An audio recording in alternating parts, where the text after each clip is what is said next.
प्रभू श्रीरामांवर कालांतराने अनेक रामायणे लिहिली गेली आहेत, ज्यामध्ये वाल्मिकी रामायण, रामचरितमानस, कंबन रामायण, हनुमद रामायण, आनंद रामायण, मूल रामायण, एक श्लोकी रामायण आणि इतर अनेक रामायण लोकप्रिय आहेत. येथे आपण आजच्या व्हिडिओमध्ये भगवान श्रीरामांची संपूर्ण कथा संक्षिप्त रूपात बघणार आहोत. हाय हॅलो नमस्कार, मी कोमल आणि स्वागत आहे तुमचं नाशिककर कोमल या मराठमोळ्या यूट्यूब चॅनलवर. आजच्या व्हिडिओमध्ये मी तुम्हाला भगवान श्रीरामांची संपूर्ण कथा संक्षिप्त रूपात सांगणार आहे.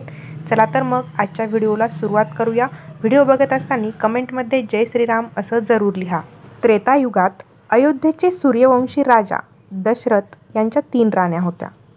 कौशल्या, सुमित्रा आणि कैकेयी या राण्यांना 4 पुत्र झाले, ज्यामध्ये प्रभू श्रीराम हे माता कौशल्याचे पुत्र, लक्ष्मण आणि शत्रुघ्न हे माता सुमित्रा यांचे पुत्र आणि भरत हे माता कैकेयी यांचे पुत्र होते. 4ही पुत्रांचे शिक्षण पूर्ण झाल्यावर महर्षी विश्वामित्र राजा दशरथांच्या महालात येतात आणि राम आणि लक्ष्मण यांना राक्षसांपासून त्यांच्या यज्ञाचे रक्षण करण्यासाठी वन आश्रमात घेऊन जातात. विश्वामित्रांच्या आश्रमात प्रभू श्रीराम ताडकाचा वध करून आश्रमाचे रक्षण करतात. ताडका वधानंतर महर्षी विश्वामित्र श्रीराम आणि लक्ष्मण यांच्यासह जनकपुरीकडे निघतात. वाटेत ते ऋषी गौतम यांच्या आश्रमातून जातात. तिथे प्रभू श्रीराम अहिल्याला आपल्या पायांनी स्पर्श करून शापातून मुक्त करतात. यानंतर विश्वामित्र प्रभू श्रीराम आणि लक्ष्मण यांना जनकपूर येथील सीता स्वयंवरात घेऊन जातात. तेथे भगवान प्रभू श्रीराम शिवजींचे पिनाक धनुष्य तोडतात.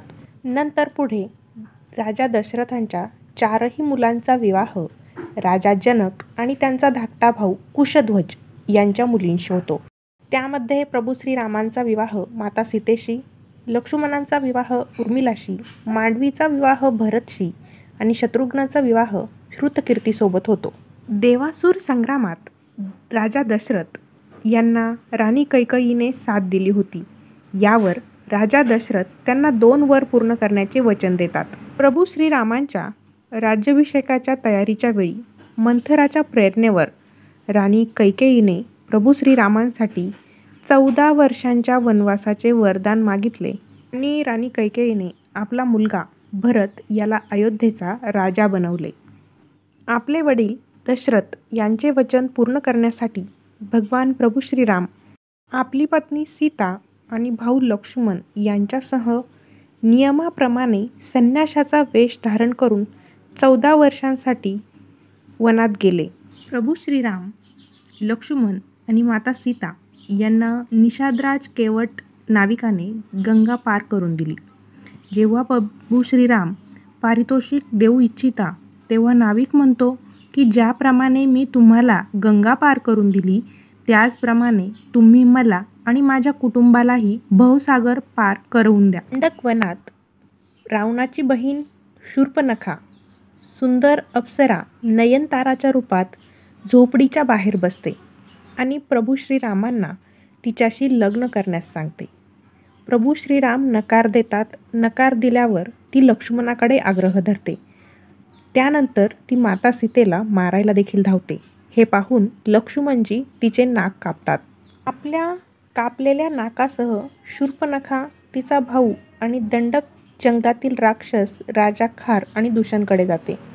नंतर प्रभू श्रीरामांचे खार आणि दूषण यांच्याशी युद्ध होते, ज्यामध्ये प्रभू श्रीराम त्या दोघांचाही वध करतात. खार दूषणच्या मृत्यूची बातमी घेऊन शूर्पणखा आपला भाऊ लंकापती रावण याच्याजवळ पोहोचते आणि माता सीतेच्या सुंदरतेचे कौतुक करते.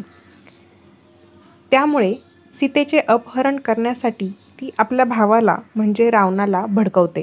बहिणीचे बोलणे ऐकून रावण आपला मामा म्हणजे मारीचला हरणाच्या वेशात बदलून माता सीतेला पळवून आणण्याची योजना आखतो. माता सीता प्रभू श्रीरामांकडे ते सुंदर सुवर्ण हरिण आणण्याचा आग्रह धरते.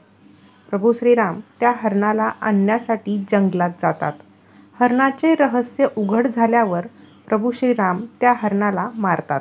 जेव्हा प्रभू श्रीराम बराच वेळ परत येत नाही तेव्हा काही अनुचित घटनेच्या भीतीने माता सीता लक्ष्मणाला प्रभू श्रीरामांच्या मदतीसाठी वनात पाठवते. लक्ष्मण रेखा काढतात आणि जंगलात श्रीरामांचा शोध घेण्यासाठी जातात. लक्ष्मणजी गेल्यानंतर रावण संन्याशीच्या वेशात सीतेकडून भिक्षा मागतो आणि लक्ष्मण रेखा ओलांडण्यासाठी भाग पाडतो. अशा प्रकारे रावण माता सीतेचं अपहरण करतो. जेव्हा रावण माता सीतेचे अपहरण करून विमानातून घेऊन जात असतो तेव्हा गिधाड राजा जटायू वाटेत त्याला अडवण्याचा प्रयत्न करतात आणि या प्रयत्नात रावण जटायूचा वध करतो. जटायूचा अंतिम संस्कार करून प्रभू श्रीराम आणि लक्ष्मण माता सीतेच्या शोधात निघतात. शोधत ते शबरीच्या आश्रमात पोहोचतात. यानंतर ते हनुमानजी आणि सुग्रीवजींना भेटतात. सुग्रीव आपली दुर्दशा प्रभू श्रीरामांना सांगतात. नंतर मेघनाद हनुमानजींना बंधक घेतो आणि त्यांना रावणाच्या समोर उभे करतो.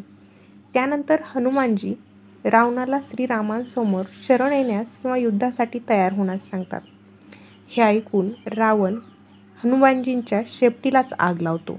हनुमानजी आपल्या जळत्या शेपटीने संपूर्ण लंका जाळतात. लंका दहन केल्यानंतर हनुमानजी बिभीषण यांची प्रभू श्रीरामांसोबत भेट घडवून आणतात. तेव्हा नल नील यांच्या योजनाप्रमाणे समुद्रावर सेतू निर्माण करण्यास सुरुवात होते. शेवटी प्रभू श्रीराम बलिपुत्र अंगदला रावणाच्या भेटीला पाठवतात आणि शरणागतीचा संदेश देतात आणि शांततेचा अंतिम प्रस्ताव देतात. जेव्हा रावण या गोष्टीशी सहमत होत नाही तेव्हा अंगद आपली शक्ती दाखवतात आणि इशारा देऊन परत येतात. यानंतर राम आणि रावण यांच्यात युद्ध होतं. युद्धाच्या तिसऱ्या दिवशी प्रभू श्रीराम कुंभकर्णाशी लढतात आणि मग नंतर कुंभकर्ण मारला जातो.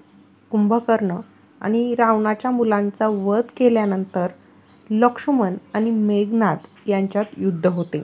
जेव्हा मेघनादने राम आणि लक्ष्मण यांना सापाच्या फासात बांधले होते. त्यानंतर गरुडजींच्या मदतीने राम आणि लक्ष्मण यांची सापाच्या जाळ्यातून सुटका होते.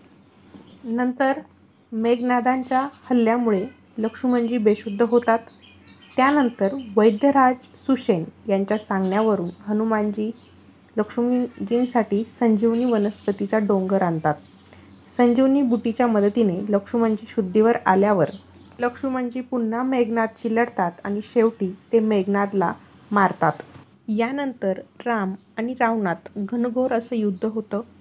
बिभीषणच्या सूचनेनुसार प्रभू श्रीराम रावणाच्या नाभीत बाण सोडतात आणि त्यामुळे रावणाचा वध होतो. नंतर रावणाचा वध झाल्यावर प्रभू श्रीराम पुष्पक विमानात पत्नी सीतेसह आणि भाऊ लक्ष्मणासह अयोध्येत परत येतात. अयोध्येमध्ये प्रभू श्रीराम, लक्ष्मण आणि माता सीता यांचे भव्य स्वागत केले जाते आणि त्यानंतर प्रभू श्रीरामांचा राज्याभिषेक होतो.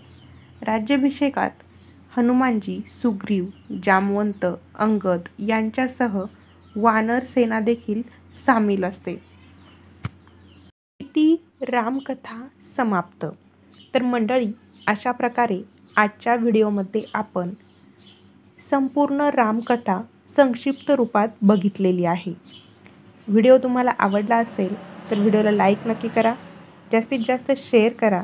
चॅनलला अजून सबस्क्राईब केलेलं नसेल तर सबस्क्राईब नक्की करा. प्रभू श्रीराम नक्कीच तुमच्या सर्व इच्छा आकांक्षा पूर्ण करो हीच प्रार्थना. पुन्हा भेटूया अशाच एका नवीन व्हिडिओसोबत. धन्यवाद.